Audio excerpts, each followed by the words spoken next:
Sa tanong kung mas maganda ba sa Gilas ang magkaroon ng pool ng players na pinili ng coach kahit hindi mula sa PBA at kayang magsanay ng regular, nagbigay ng salooban si Coach Tab Baldwin. Subalit ayon sa kanya, magastos ang ganitong setup, bunga ng players na gusto umano ng malalaking kontrata. Iginiit niya na mas makabubuti kung may binubuong koponan na kayang mag-practice ng tuloy-tuloy bago ito sumalang sa kompetisyon.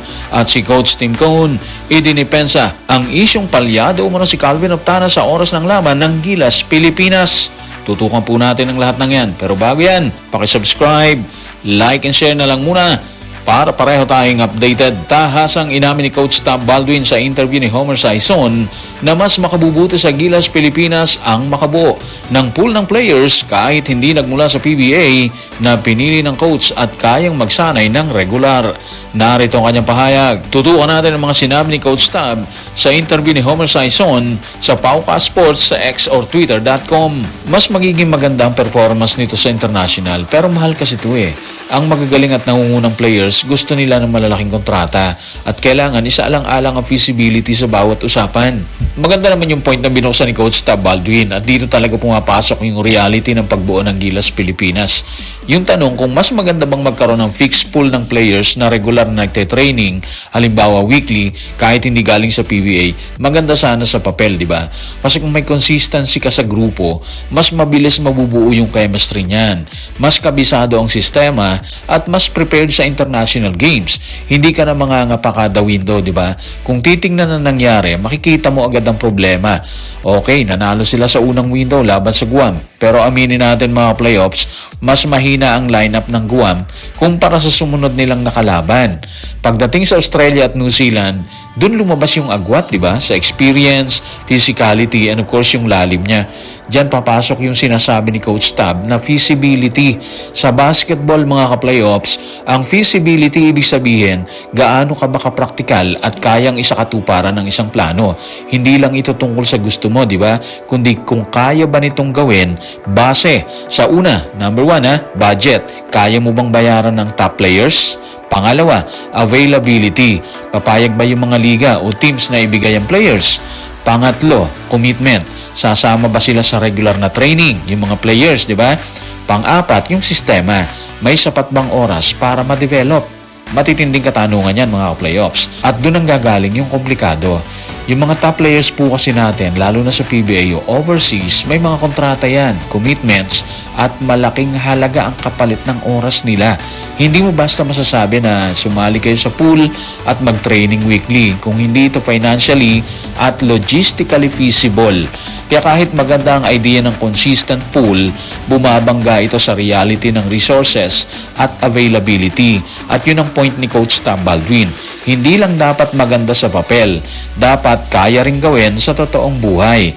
Sa huli, ang challenge para sa Gilas, paano ka makakabuo ng consistent at competitive team habang binabalanse yung pera, availability ng players at long-term development. Yan ang tunay na laban sa likod ng court. Sa patuloy na pahayag ni Coach Tab, muli nitong iginiit na mas pabor sa Gilas kung merong kupunan na binubuo ng mahuhusay na players at kayang magsanay ng 6 na buwan. Narito ang kanyang paglalahad. Tutukan natin ang mga sinabi ni Coach Tab sa official X or Twitter account ng Pauka Sports. Sa tingin ko, malinaw naman na mas maganda meron kang grupo ng napakahusay na manlalaro at sanayin mo sila sa loob ng 6 na buwan kumpara sa nangyari or nangyayari kay Coach T na minsan 6 na araw lang niya sila nakukuha. May bigat talaga yung sinasabi ni Coach Tab at mararamdaman mo yung point niya doon. Ang layo ng pagitan ng 6 na buwang training kumpara sa 6 na araw lang ng paghahanda na kadalasan nangyayari sa ilalim ni Coach Tim Cone dito sa Gilas, Pilipinas. Isipin mo na lang sa loob ng 6 na buwan, hindi lang basta-basta ensayo nangyayari. Nabubuo yung sistema doon, tumitibay yung chemistry, nagiging automatic ang galaw ng bawat player, and of course, nagkakaroon ng malalim na understanding sa roles nila. Doon nagiging cohesive ang isang team. Yung tipong kahit hindi mag-usap, alam na kung saan pupunta yung bola. Samantalang sa 6 na araw, halos crash course yan.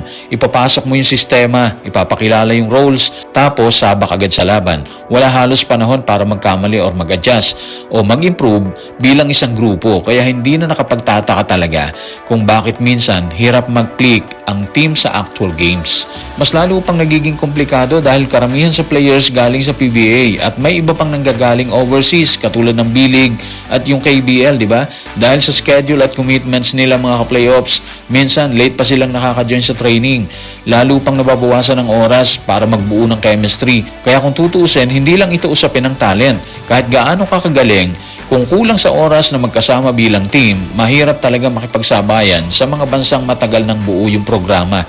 Sa dulo, malinaw yung mensahe mga playoffs, hindi sapat ang galing lang Kailangan din ng sapat na panahon para mabuo ang isang tunay na competitive na national team.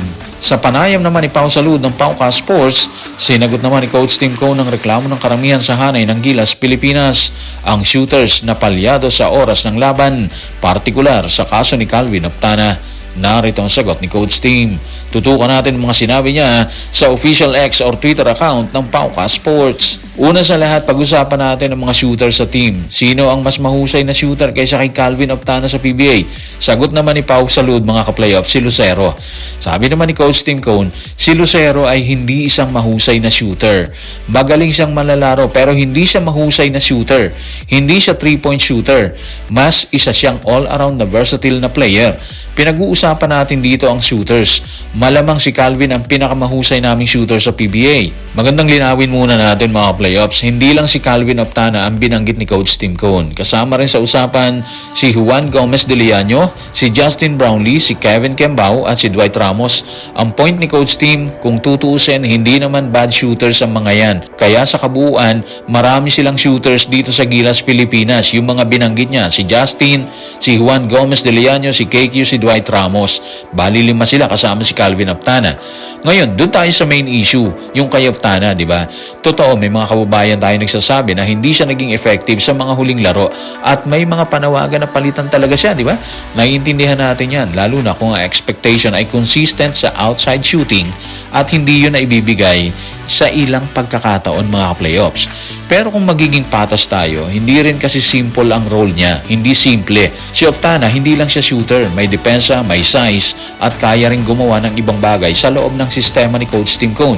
Minsan hindi lang lumalabas sa stats ang ambag ng isang player lalo na kung iba ang hinihingi sa kanya sa loob ng sistema ni Coach Tim Cone.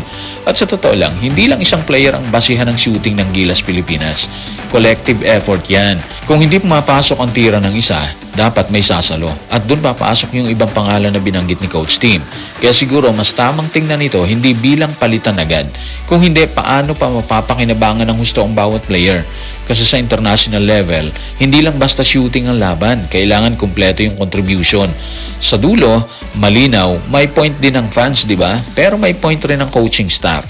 Ang hamon ngayon, paano mag-meet sa gitna para mas maging effective ang lineup ng Gilas, Pilipinas.